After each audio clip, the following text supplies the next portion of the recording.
कल्मषापहम्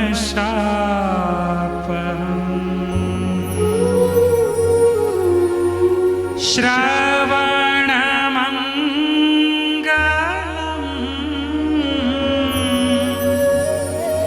श्रीमदाततम्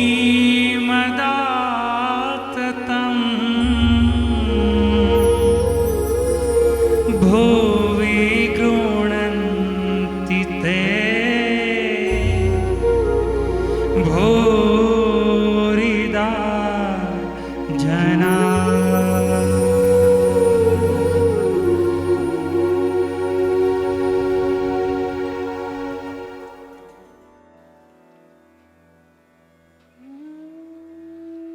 जय श्री स्वामीनारायण, जय द्वारिकाधीश।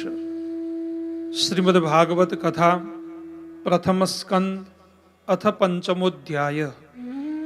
भगवान के यश कीर्तन की महिमा और देवर्षि नारद जी का पूर्व चरित्र। सूत जी कहते हैं, तदंतर सुखपूर्वक बैठे हुए वीणा पाणी परम यशस्वी देवर्षि नारद ने मुस्कुराकर अपने पास ही बैठे ब्रह्मर्षि व्यास जी से कहा। नारद जी ने प्रश्न किया, महाभाग व्यास जी, आपके शरीर एवं मन दोनों ही अपने कर्म एवं चिंतन से संतुष्ट है ना?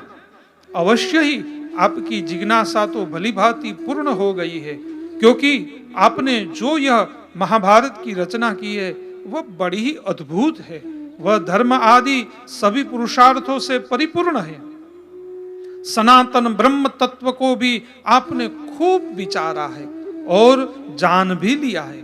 फिर भी प्रभु, आप अकृतार्थ पुरुष के समान अपने विषय में शोक क्यों कर रहे हैं? व्यास जी ने कहा, आपने मेरे विषय में जो कुछ कहा है वह सब ठीक ही है। वैसा होने पर भी मेरा हृदय संतुष्ट नहीं है। पता नहीं इसका क्या कारण है। आपका ज्ञान अगाध है, आप साक्षात ब्रह्मा जी के मानस पुत्र है, इसलिए मैं आपसे ही इसका कारण पूछता हूं। नारद जी, आप समस्त गोपनीय रहस्य को जानते हैं, क्योंकि आपने उन पुराण पुरुष की उपासना की है जो प्रकृति पुरुष दोनों के स्वामी है और असंग रहते हुए भी अपने संकल्प मात्र से गुणों के द्वारा संसार की सृष्टि, स्थिति और प्रलय करते हैं। आप सूर्य की भांति तीनों लोक में भ्रमण करते रहते हैं और योग बल से प्राण वायु के समान सबके भीतर रहकर अंतःकरणों के साक्षी भी है। योगानुष्ठान और नियमों के द्वारा परब्रह्म और शब्द ब्रह्म दोनों की पूर्ण प्राप्ति कर लेने पर भी मुझ में जो बड़ी कमी है उसे आप कृपा करके बतलाइए।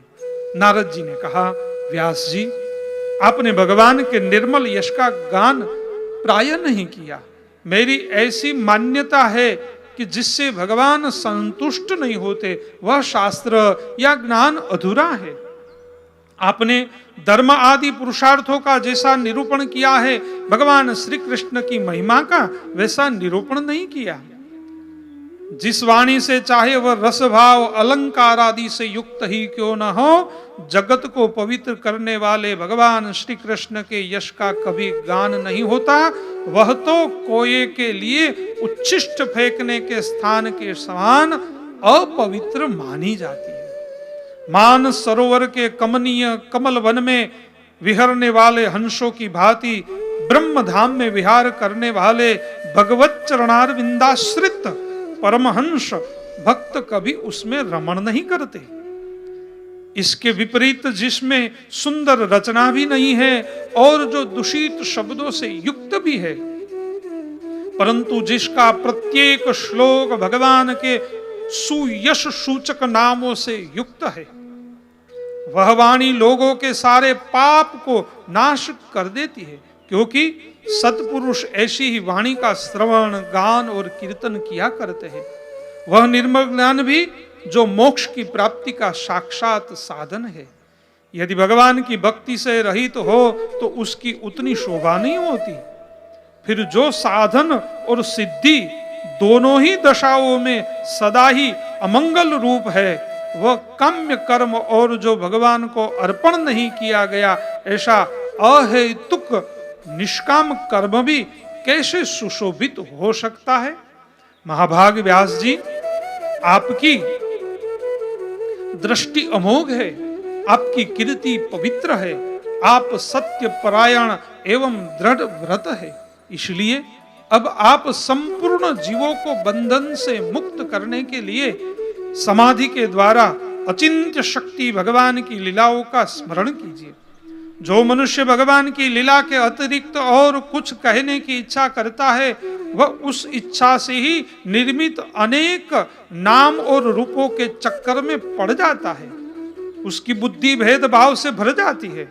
जैसे हवा के जकोरों से डगमगाती हुई डोगी को कहीं भी ठहरने का ठौर नहीं मिलता, वैसे ही उसकी चंचल बुद्धि कहीं भी स्थिर नहीं हो पाती।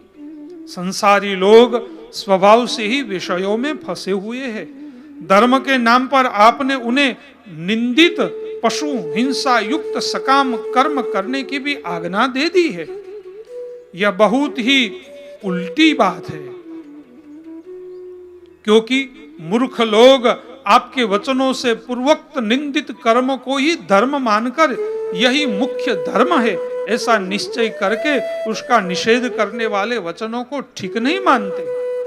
भगवान अनंत है। कोई विचारवान ज्ञानी पुरुष ही संसार की ओर से निवृत्त होकर उनके स्वरूप भूत परमानंद का अनुभव कर सकता है। अतः जो लोग पारमार्थिक बुद्धि से रहित है और गुणों के द्वारा नचाए जा रहे हैं, उनके कल्याण के लिए ही आप भगवान की लीलाओं का सर्वसाधारण के हित की दृष्टि से वर्णन कीजिए। जो मनुष्य अपने धर्म का परित्याग करके भगवान के चरण कमलों का भजन सेवन करता है, भजन परिपक्व हो जाने पर तो बात ही क्या है। यदि इससे पूर्व ही उसका भजन छूट जाए तो क्या कहीं भी उसका कोई अमंगल हो सकता है। परंतु जो भगवान का भजन नहीं करते और केवल स्वधर्म का पालन करते हैं, उन्हें कौन सा लाभ मिलता है। बुद्धिमान मनुष्य को चाहिए कि वह उसी वस्तु की प्राप्ति के लिए प्रयत्न करे जो तिनके से लेकर ब्रह्मा पर्यंत समस्त ऊंची नीची योनियों में कर्मों के फल स्वरूप आने जाने पर भी स्वयं प्राप्त नहीं होती। संसार के विषय सुख तो जैसे बिना चेष्टा के दुख मिलते हैं, वैसे ही है कर्म के फल रूप में अचिंत्य गति समय के फेर से सबको सर्वत्र स्वभाव से ही मिल जाते हैं। व्यास जी, जो भगवान श्री कृष्ण के चरणार बिंद का सेवक है, वह भजन न करने वाले कर्मी मनुष्य के समान देवात कभी बुरा भाव हो जाने पर भी जन्म मृत्यु में संसार में नहीं आता। वह भगवान के चरण कमलों के आलिंगन का स्मरण करके फिर उसे छोड़ना ही नहीं चाहता। उसे रस का चस्का जो लग चुका है, जिनसे जगत की उत्पत्ति स्थिति और प्रलय होते हैं, वे भगवान ही इस विश्व के रूप में भी है। ऐसा होने पर भी वे इससे विलक्षण है। इस बात को आप स्वयं जानते हैं। व्यास जी, आपकी दृष्टि अमोघ है। आप इस बात को जानिए कि आप पुरुषोत्तम भगवान के कला अवतार है। आपने अजन्मा होकर भी जगत के कल्याण के लिए जन्म ग्रहण किया है। इसलिए आप विशेष रूप से भगवान की लीलाओं का कीर्तन कीजिए।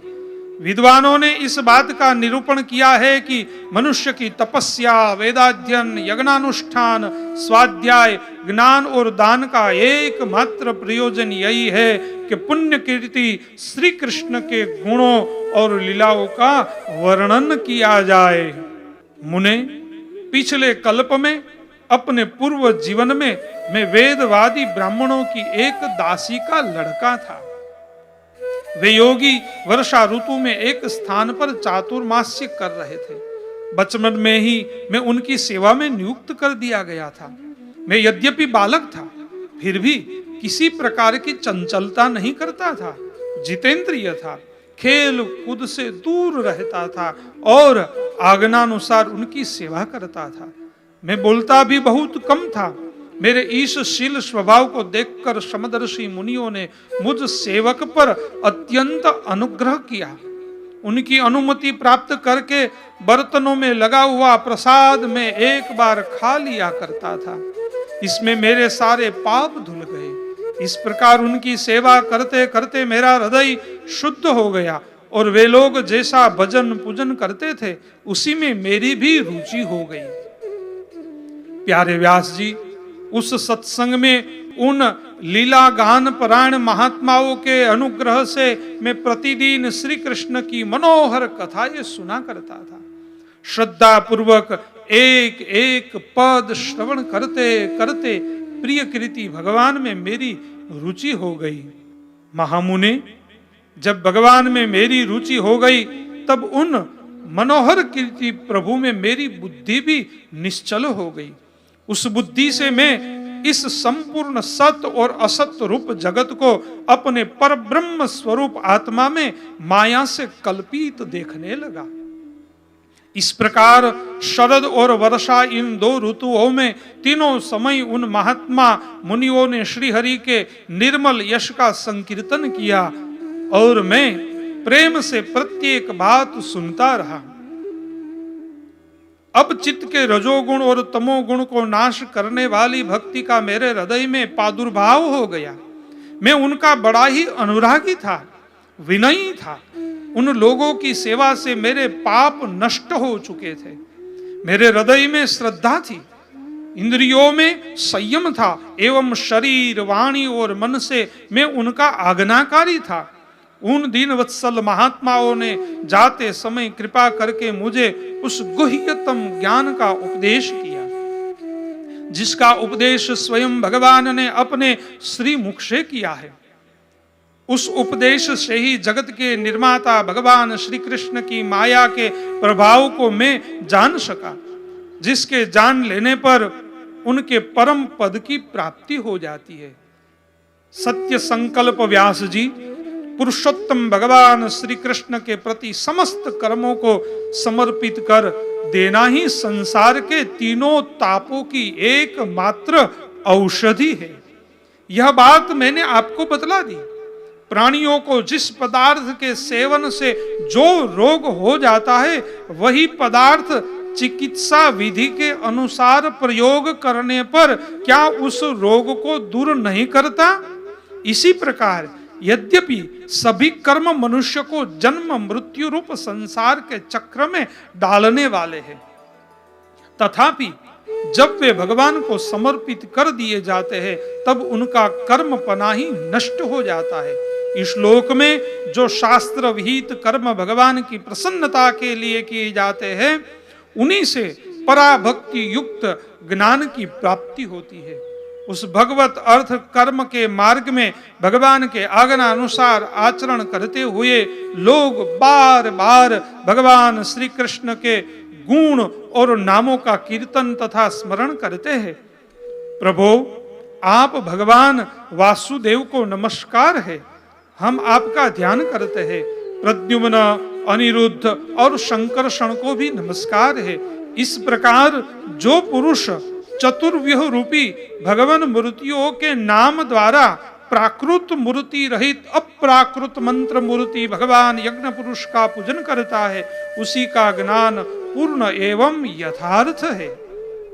ब्रह्मन, जब मैंने भगवान की आज्ञा का इस प्रकार पालन किया तब इस बात को जानकर भगवान श्री कृष्ण ने मुझे आत्मज्ञान, ऐश्वर्य और अपनी भाव रूपा प्रेमा भक्ति का दान किया। व्यास जी, आपका ज्ञान पूर्ण है। आप भगवान की ही कीर्ति का, उन्हीं की प्रेममयी लीला का वर्णन कीजिए। उसी से बड़े बड़े ज्ञानियों को भी जिज्ञासा पूर्ण होती है। जो लोग दुखों के द्वारा बार बार रोंदे जा रहे हैं उनके दुख की शांति इसी से हो सकती है और कोई उपाय नहीं है।